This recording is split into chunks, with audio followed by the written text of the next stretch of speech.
Ifama obboleeyyan kiyya dursee assalamu alaikum warahmatullahi wabarakatuh jedha. Osoon liif waraabaa jiru bilbilli walirra bu'eet na jalaa haqame. Meen bilbilina obboleeyyan kiyya qaqqaaliiwwan jaalatamtootaa fi kabajamtoota ilmaan Oromoodha. Hedduu isin kabaja, hedduu isin jaaladha. Rabbi ana olitti isin haa jaalatu. Viidiyoo waraabuu jalqabee deeleet gootan jechuudha. Homaa miti keeriidha. Amma booda meen bilbilina isiniin jedha. Mata duree bilbila narratti akkan bilbile kan jedhus barreessee ture asumaan isin dhageessisuu barbaada. Maaliif kan mana hojii jirra, mana biyya keenya hin jirru, gabrummaa biyya namaa jala jirra. Dhimmamnee yeroo hojii keenyaarraa balleessinee waliif waan gaarii ta'e walii qooduun kunuyyuu dirqamatti isiniif galuu qaba. Kanaafuu yeroo dirqamatti itti waliif cinqamnu kan ammoo wal kabajuun hiree walii kennuun immoo Oromummaadha. Kanaaf bilbilina isiniin jecha waa'ee shaamboo haasaa jirra. Shaamboon mataa laaffisu yookaan immoo rakkoo mataa keenya kanaaf yookaan rifeensa keenya kanaaf furuu danda'u isa kami kan jedhu kan namni kamiyyuu argachuu danda'u karaa gabaabaadhaan jechuudha. Isiniif himuu barbaade inshaallah. Warreen dhiira fi dubartiif illee addumatti jechuudha inshaallah isiniif hima. Irra caalaan keessan gaafin keessan mataa maaliin laaffisannaa akkamitti mataan keenya nuu laafuu danda'a yookaan rifeensi keenya nuu laafuu danda'a kan jettaniif keessattuu warreen paarmii mataa dibdan shamarran keenya akkuma dura viidiyoo dabre keessatti isinii dabarse paarmiin fayyadaminaa gonkumatti paarmii rifeensa keessanitti dibdan taana rifeensi keessan isin jalaa bada jechuudha. Hin fayyadaminaa paarmii. Kun ergaa kiyya kan biraa yoo paarmii fayyadamte ta'e rifeensi kee yoo rifeensa irraa hin luqqa'in yookaan immoo bakkeen tokko muluu ta'ee yoo hin jiraatin kunuunfadhu. Akkuma isiniif ganama ibsuu yaaletti namoonni ani haaddadhaa jedheen yaani yoo rakkoon tokko nama mudate wanti godhan hin jiru. Kan irraa luqqise paarmiin jechuudha. Mataa gimmaasha yookaan walakkaa isaa irraa luqqise yookaan garaachan irraa luqqise yookaan maddiidhaan irraa luqqise akkasitti bakka muluu ta'e waan akkasii sun xiqqoo isiin ulfaata. Isarra bakkuma tokko haadaniitiin margisiifachuu wayya jechuuf hin jedheen warri natti rifattan dhiifama naa godha asumatti. Maaliif waan gaarii isin yaadati malee hamaa miti jechuudha.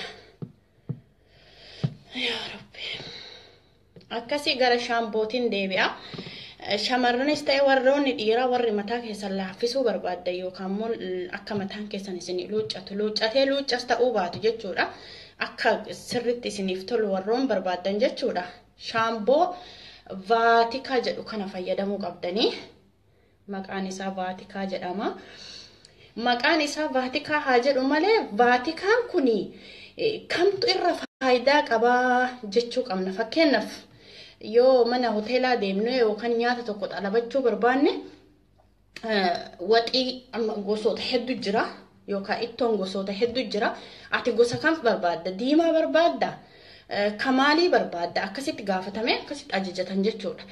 Akkuma san maqaan isaa vaatikaa haa ta'u malee gosa garaagaraatu jira vaatikaan. Namoonni baay'een jamiyaa yookaan bakka suuqaa yookaan dukkana deemanii vaatikuma jedhanii kama itti kenname fudhatanii deemutu jira. Kamiidhaa qabus yookaan rifeensa kennaaf kan hin taane illee jiraachuu danda'a jechuudha. Akka fakkeenyaatti important wanta gaarii ta'e tokko isin ibsuu barbaadeeti. Vaatikaan kuni fakkiin asirratti argitan kuni bakkee kana daa'ima kuni daa'ima jechuudha. Gara asitti argitan immoo killeedha yookaan qaaqudha jechuudha. Daa'imii fi hanqaaquun walitti bu'aa gaarii mataa rifeensa keenyaaf kenna. Rifeensi keenya akka inni calaqqisu, akka inni strong ta'u, akka inni lallaafu nu taasisa jechuudha. Sirriitti killeen yoo laaffisu daa'imni humna kennaaf rifeensi keenya akka hin buqqaane godha jechuudha. Wanti immoo laaffisuu fi humna rifeensi keenya akka hin buqqaane taasisu ol barbaachisu waan jiru natti hin fakkaatu. Dheerinni yoo rifeensi keenya bootaa san dhaabbate nu dheerachuu danda'a jechuudha. Dhiirri sin fayyadama. Fayyadama ilmi dhiiraallee kanarraa yoo barbaadde mataan kee asii laafuu fakkeenyaaf ijoolleen firiizii martan fayyadamuu hin dandeettan. Isa kanallee Health and Shoulders kan jedhu tokko jira kan dhiiraa jechuudha. Yeroo baay'ee barnaamija adda addaa irratti televezyiinii irratti mul'ata. Adii san jechuudha. Isaa fi kunis isiniif barbaachisaadha. Ka killee qabu jechuudha. Killee fi Daa'ima kan qabuu fi ka zayituunii jechuun habbaa zayituunaa jechuudha. Ka ofirraa qabu fakkeenyaaf isa kana jechuudha. Zayituuna kana ka qabu ati intalti dubraallee ati ilmi dhiiraallee fayyadama kana lamaan shaamboo kana lamaan filadhaa jechuudha. Yeroo bakka suuqaa deemtanii bittan kana lamaan filadhaa shaamboo. Kana lamaanii sirriitti argitan natti fakkaate argitanii jirtanii lakkoofsa takka naa barreessaa maaliif gama waan kabiraatitti dabra waan ta'eef argine yoo jettan lakkoofsa takka naa barreessaa. Shaamboo kamiyyuu yoo isin ta'uu dide shaamboon kun isin fayyada. Sirriitti shaamboo kana lameen keessaa ka feetan fayyadama. Feetan lachuu fayyadamuu hin dandeettanii.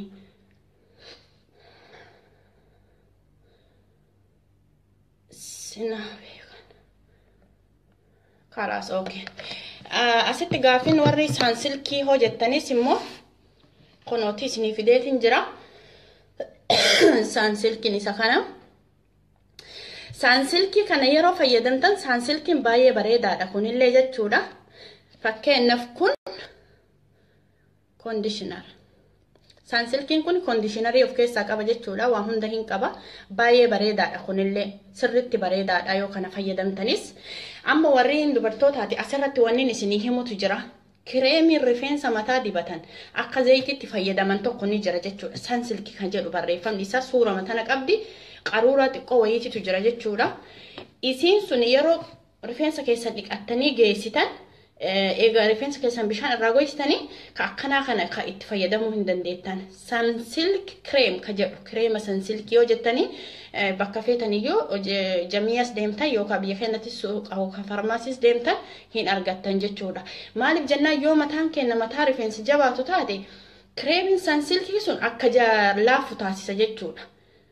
Akkasii kana kabira warreen dhiiraatii fi warreen mataan keenya mulatee jettan mataan keenya nu mulatee nurraa luqqa'aa nurraa deeme jettan shaamboo kana bitadhaa. Warri mataan keessan mulatu shamarranis haa ta'u warri dhiiraallee shaamboo kana bitadhaa. Shaamboon kun baay'ee barbaachisaadha warra mataan keessan isin jalaa mulate jechuudha yookaan muluu isin jalaa ta'e kuni barbaachisaadha jechuudha. Sirriitti argitan natti fakkaate. Kana fakkaata. Egaa waa'ee shaamboo hagana dubbanne egaa shaamboon dhiinee geessine duuba wanni biraa hoo shaambootti dabalame wanni shaambootti aaneen fayyadamnu hin jira kan jettaniif immoo amma warri shamarranii reefu shaamboo isin garsiisetiin jira. Shaamboo kana isin garsiisetiin jira. Kuni shaamboo wajjin bitama vaatikama kunis vaatikaadha jechuudha. Garuu kuni shaamboo osoo hin taane kuni hammaam zayit jedhama yookaan immoo shaamboo eega dhiinee boodatti mataa jajjabaatu akka laaffisu ka taasisuudha. Akka laafu godha jechuudha rifeensa kan kenna. Yaani isa duuba nitiriinee daqiiqaa 40 rifeensa keenya gubbaa tursiifna. Qibaatii fakkaata garuu qibaatii miti. Mataan keenya amma fakkeenya forroonni paarmii dibdan jechuudha. Paarmiin akka laaffisuuf miti kunoo kun amma akka paarmiiti jechuudha. Balisamiin aadiidha. Balisamiin haga sundaa miti warri balisamiin fayyadamtan balisam shaamboo haga sundaa miti jechuudha. Foroforii fiduu danda'a jechuudha balisamiin. Balisamiin warri fayyadamtan warri isiniif tole fayyadama warri isiniin tolin garuu jijjiiruun dandeettan garanatti. Garuu immoo waanuma yeroo takka yeroo lama itti fayyadamanii miti waan natiijaa isaa yookaan immoo maal jedhama natiijaa jechuun bu'aa isaa waan baatii sadi booda argitani jechuudha. Kanaaf shamarran yeroo shaamboo bittan kana bitadhaa wajjin. Shaamboo saamunaan dhiixanii egaa shaamboo dhiixanii mataa keessa rifeensa eega geessitanii kana itti dibdanii daqiiqaa 45 irra tursiiftan yookaan sa'a tokko irra tursiistan. Rifeensa bishaan qabu san osoo irraan goggogsine itti dibdanii shaaworii lammata deebitanii bishaan qofaan qulqulleessitan san booda mataan keessan hin laafa sirriitti laafa. Sirriitti laafa jechuudha kana fayyadamtan numarra. Kabiraati qibaatii castor oil jedhamu isa kana. Castor oil jechuun qibaatii qobbooti. Amma mataa keenya dhiqannee eegaa kireemii kanaanillee geessine qibaatii akkanaa yoo argattan warri isinitti mijaa'ee argattan jechuudha kana bitattan. Yoo isinitti mijaa'u didee kanan argatin vaaziliin qibaatii vaaziliin jedhutu jira. Qibaatii barreeffamni isaa vaaziliin jedhu jira hin qabu waan ta'eef keessi isaa bishaan fakkaata vaaziliiniin kun. Qaruuraan isaatis immoo qulqulluudha pilaastikiidha. Vaaziliin ka jedhu san bitadhaa isa fayyadama. kan biraa coconut oiliin kuni freshidha. Coconut oiliin kun fresh yani ka amma dalagame jechuudha. Bakka itti gurguramutu jira achi deemamee bitama. Fresh kana yoo argatta warri rifeensa keessa rakkoo qabu fresh kana bitadha. Coconut oil isa kana jechuudha. Wanti mataa laaffisu isa kanniini jechuudha. Waan qaburra kanin qabun isin agarsiise ka biraammoo yeroo biraa yookaan immoo sanyii biqiloota harraa jechuudha. Mana keenya keessatti waan jirurra midhaan zayita mana keenya keessa jirurra sadalii as ni jira jechuudha. Kuni dhiifama bilbilamaa jira obboleeyyan kiyya. Kuni sadaliyaan jira. Sadaliyaan immoo boota axxaar jedhama. Yoo biyya Arabaa jiraattan suuq axxaar yoo jettan suuq axxaar jechuun bakka shaamboo fi qibaatii wanta rakkoo qabdu san dhibee qabdu san yookaan forforii yoo taate forforii qaba jetteeni jara gaafattee irraa bitattu jechuudha. Boota majmuu'aa shaamboo fi qibaatii akkasumas immoo kireemii bichaati jechuudha. Axxaar jechuun kanaaf bakka akkasiitii bitattanii isiniin je'a. Hanga kana waan mataa laaffisu kana bitadha. Irra caalaa shaamboo kanaa fi kireemii kana bitadha. Amma sin jira kireemni ka mataa eega dhiqanii booda itti diban jechuudha. Keessattuu warri dhiiraa warri mataan nu mul'ate jettan sun yookaan mataan keenya nurraa buqqa'aa ofuma hiddaan nurraa buqqa'aa jettan kana bitaa.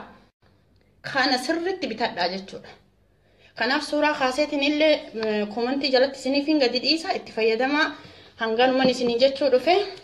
وجزاكم الله خيرا والسلام عليكم ورحمة الله وبركاته.